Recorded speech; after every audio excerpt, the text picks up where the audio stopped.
Morning to all. हमारी जो पहले वाली क्लास हुई थी उसमें हमने ट्रांसलेशन की प्रोसेस को डिस्कस किया था।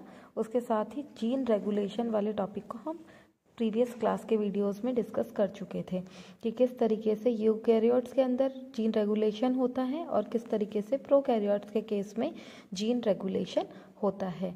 नेक्स्ट आज की क्लास में जो हम बात कर रहे हैं वो है ट्रांसक्रिप्शन इन यूकैरियोट्स, यानी जो भी यूकैरियोट्स हैं उसमें अनुलेखन की प्रक्रिया किस प्रकार से होती है, हम उस टॉपिक पर बात कर रहे हैं।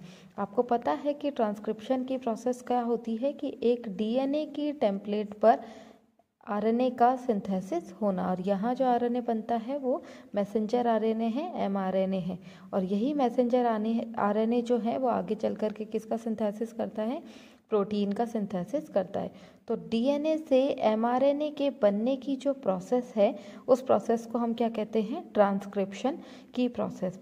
अब एक चीज़ जो सबसे इम्पॉर्टेंट है कि ट्रांसक्रिप्शन की प्रोसेस जो है उसमें भी और एक रेप्लिकेशन की प्रोसेस आपने पढ़ी है।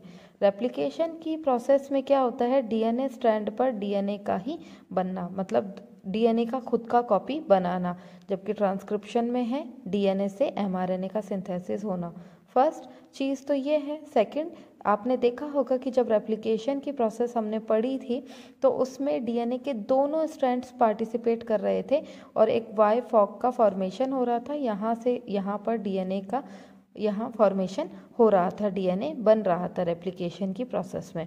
जबकि ट्रांसक्रिप्शन की जो प्रोसेस होती है इसमें डीएनए के दोनों स्ट्रैंड पार्टिसिपेट नहीं करते हैं, यहाँ पर केवल एक ही स्ट्रैंड पार्टिसिपेट करता है, और जो पार्टिसिपेट करेगा वो होगा 3 प्राइम टू 5 प्राइम स्ट्रैंड।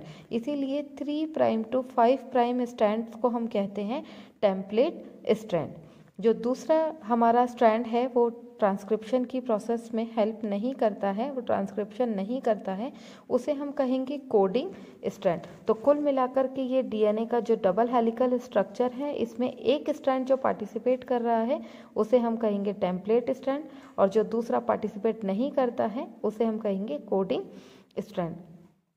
जो पार्टिसिपेशन करने के साथ में टेम्पलेट स्ट्रैंड पर एमआरएनए बनेगा, वो एमआरएनए का सिंथेसिस जो होगा वो 5 प्राइम टू 3 प्राइम पर होगा। जो एमआरएनए सिंथेसिस होगा, पॉलीमराइजेशन जो है वो 5 प्राइम टू 3 प्राइम पर होगा। मतलब एमआरएनए बन कौन से डायरेक्शन में रहा है, 5 प्राइम टू 3 प्राइम, और स्ट्रैंड कौन सा काम में आ रहा है, 3 प्राइम टू 5 प्राइम का स्ट्रैंड। यहाँ पर जब ट्रांसक्रिप्शन की प्रोसेस होती है तो ट्रांसक्रिप्शन की प्रोसेस के दौरान ऐसा नहीं है कि डीएनए से सीधे एमआरएनए सिंथेसिस हो जाए। यहाँ पर सबसे पहले एक प्राइमरी टाइप का ट्रांसक्रिप्ट आरएनए बनता है। उस प्राइमरी टाइप के ट्रांसक्रिप्ट आरएनए को हम कहते हैं एचएनआरएनए। तो सब देखिए इसको कि only 3 prime to 5 prime template strand it's participate in transcription process. मैंने अभी आपको बताया कि जो टेम्पलेट स्ट्रैंड होता है वो हमारा 3 प्राइम टू 5 प्राइम होता है, और उस स्ट्रैंड पर एमआरएनए जो बनता है वो 5 प्राइम टू 3 प्राइम डायरेक्शन पे बनेगा।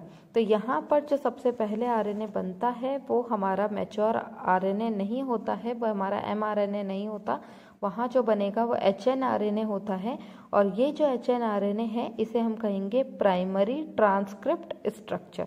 प्राइमरी ट्रांसक्रिप्ट स्ट्रक्चर इसे इसलिए बोला जाता है एचएनआरएनए क्योंकि यहाँ पर ये मैच्योर आरएनए फॉर्मेशन नहीं हुआ है, पहली कॉपी बनी है आरएनए की, तो इसलिए इसे हमने कहा primary transcript structure hnRNA.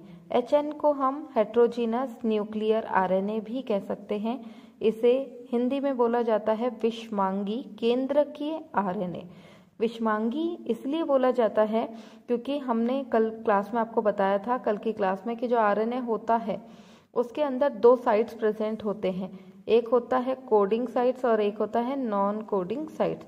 Coding sites को हम एक्सॉन कहते हैं, और जो नॉन कोडिंग साइट्स होता है हम उन्हें इंट्रॉन कहते हैं। तो एक्सॉन वो पार्ट जिस पर कोई ना कोई प्रोटीन सिंथेसिस की इंफॉर्मेशन प्रेजेंट है, और इंट्रॉन्स वो पार्ट जिस पर कोई भी इंफॉर्मेशन प्रेजेंट नहीं है।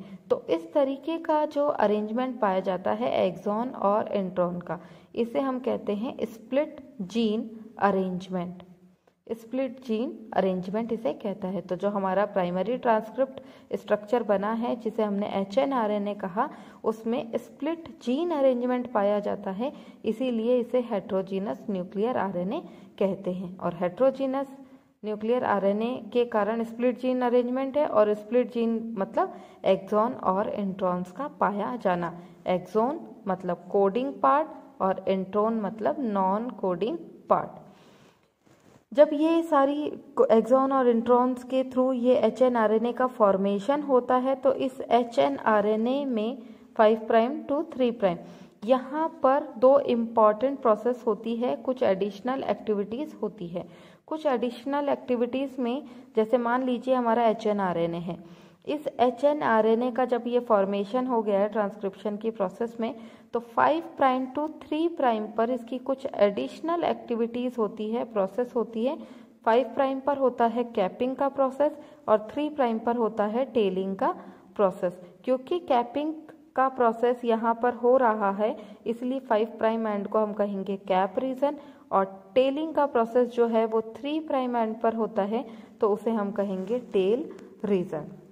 जब HNRNA के थ्रू ये एडिशनल प्रोसेस होता है कैपिंग और टेलिंग का, तो कैपिंग वाले रीजन मतलब 5 प्राइम वाले एंड पर एक ग्रुप आकर के जुड़ता है जिसे हम कहते हैं स्मॉल MG+P। MG+P यानी मिथाइल गुएनोसाइन ट्राइफॉस्फेटेज, ये आकर के ऐड हो जाता है। कहाँ ऐड होता है? 5 प्राइम एंड पर, ये यहाँ पर ऐड हो जाएगा। इसके साथ ही जो हमारा टेल रीजन है जो कि हमारा 3 प्राइम एंड्स पर है, उस 3 प्राइम एंड्स पर जो टेल रीजन है उस पर 200 से 300 तक एडिनिलिक एसिड के रेजिड्यू आकर के जुड़ते हैं। तो ये जो एडिनिलिक एसिड है इसके रेजिड्यू जब आकर के 3 प्राइम एंड पर जुड़ते हैं, तो इस रीजन को हम कहते हैं पॉली ए टेल, या हम इसे पॉली एडिनाइजेशन भी कहते हैं, जिसे हम कहेंगे पॉली ए टेल। इसका मतलब है कि जो HRNA यहाँ पर बन रहा है उस पर कैपिंग का प्रोसेस हो रहा है और उस पर टेलिंग का प्रोसेस हो रहा है। कैपिंग के प्रोसेस में मिथाइल गुएनोसिन ट्राइफॉस्फेटेज आकर के जुड़ता है, और टेलिंग के रीजन में हमारा एडिनिलिक एसिड के रेजिड्यू आकर के 3 प्राइम एंड्स पर जुड़ जाते हैं। अब यहाँ पर कैपिंग भी हो गया है, टेलिंग भी हो गया है। अब एक सबसे इम्पॉर्टेंट यहाँ जो वर्क होता है, जो किसी भी अलग से ऑर्गेनिज्म में नहीं पाया जाता है, वो केवल यूकैरियोट्स के केस में होगा। प्रोकैरियोट्स के केस में ऐसा नहीं होता है, उसमें तो सिंपल mRNA का सिंथेसिस हो जाता है। यहाँ इस केस में सबसे इम्पॉर्टेंट जो है वो होगा RNA स्प्लाइसिंग। RNA स्प्लाइसिंग का मतलब है कि जितने भी नॉन कोडिंग पार्ट्स हैं उनको हटाया जाता है और सारे कोडिंग पार्ट्स को जोड़ा जाता है। जैसे मान लीजिए कि यहाँ पर जो हमारा HRNA बना है, यहाँ पर रेड कलर से जो पार्ट है वो इंट्रॉन्स की प्रेजेंस को शो कर रहा है। इंट्रॉन की प्रेजेंस है, इसका मतलब यहाँ पर कोई भी मैसेज अवेलेबल नहीं है जो कि प्रोटीन का सिंथेसिस करता हो। तो इन इंट्रॉन पार्ट्स को हम रिमूव करेंगे और ये जो एक्सॉन पार्ट्स हैं इनको हम ऐड करेंगे। अगर हम एक्सॉन और इंट्रॉन का अरेंजमेंट देखें, जो स्प्लिट जीन अरेंजमेंट है वो इस तरीके का अरेंजमेंट आपको देखने को मिलेगा। This part is I part, I मतलब हमारा नॉन कोडिंग पार्ट। तो ये नॉन कोडिंग पार्ट है, इस पर कोई भी इंफॉर्मेशन नहीं है। ये पार्ट जो है ये एक्सॉन है, इसका मतलब है कि अल्टरनेट अरेंजमेंट पाया जाता है, पहले exon intron exon intron exon intron. तो हमें इन सभी इंट्रॉन्स को रिमूव करना है। तो यहाँ पर ये जो सर्किल बने हुए हैं ये इस चीज़ का इंडिकेशन है कि ये जो हमारा इंट्रॉन्स हैं ये रिमूव हो जाएंगे। ये इंट्रॉन्स जैसे ही रिमूव होंगे तो क्या होगा, सारा एक्सॉन जो है एक्सॉन पार्ट, वो सारा एक्सॉन पार्ट एक दूसरे के पास में आ जाएगा। अब यहाँ से कोई भी इंफॉर्मेशन जो कि प्रोटीन सिंथेसिस से रिलेटेड है वो इस एक्सॉन से इस एक्सॉन पर, इस एक्सॉन से इस एक्सॉन पर और यहाँ से यहाँ पर ट्रांसफ़र होगी और कंप्लीट mRNA के सिंथेसिस के साथ प्रोटीन की इंफॉर्मेशन जो है वो आगे ट्रांसफ़र हो जाएगी। इस तरीके से यूकैरियोट्स के अंदर ये ट्रांसक्रिप्शन का प्रोसेस रन होता है। एक बार फिर से देखेंगे कि हमारा जो ट्रांसक्रिप्शन का प्रोसेस हो रहा है वो डीएनए के दोनों स्ट्रैंड्स पर नहीं होता है, केवल सिंगल स्ट्रैंड जिसका डायरेक्शन 3 प्राइम टू 5 प्राइम होता है उसी पर ये ट्रांसक्रिप्शन की प्रोसेस होती है। उसे हम कहते हैं टेम्पलेट स्ट्रैंड। जिस पर ट्रांसक्रिप्शन नहीं होता है उसे कोडिंग स्ट्रैंड कहते हैं। जब ट्रांसक्रिप्शन की प्रोसेस स्टार्ट होती है तो जो एमआरएनए बनेगा, जो फर्स्ट एमआरएनए बनेगा वो हमारा मैच्योर एमआरएनए नहीं होता है, वो एक प्राइमरी ट्रांसक्रिप्ट फॉर्म है और इसे हम कहते हैं HNRNA यानी हेट्रोजीनस न्यूक्लियर आरएनए। इस पर स्प्लिट जीन अरेंजमेंट पाया जाता है यानी एक्सॉन और इंट्रोन्स का अल्टरनेट सीक्वेंस यहाँ प्रेजेंट होता है।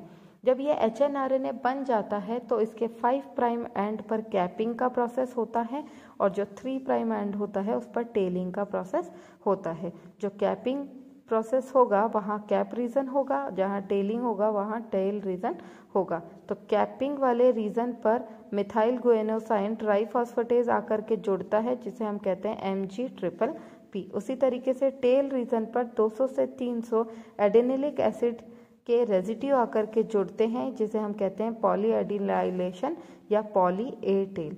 जब इस तरीके से HNRNA की एडिशनल प्रोसेसिंग हो जाती है तो एक नेक्स्ट स्टेप आरएनए स्प्लाइसिंग होता है और आरएनए स्प्लाइसिंग में जो भी नॉन कोडिंग सीक्वेंस होते हैं इंट्रोन्स वाले पार्ट के वो रिमूव हो जाते हैं और जो भी हमारा कोडिंग सीक्वेंस है, जो एक्सॉन पार्ट पर इंफॉर्मेशन प्रेजेंट है, वो एक्सॉन पार्ट आपस में जुड़ जाते हैं जिसे हम कहते हैं आरएनए का स्प्लाइसिंग। इस तरीके से one exon to other exon information का ट्रांसफॉर्मेशन होता है, वो एक्सचेंज होती है और कंप्लीट एमआरएनए का सिंथेसिस हो जाता है।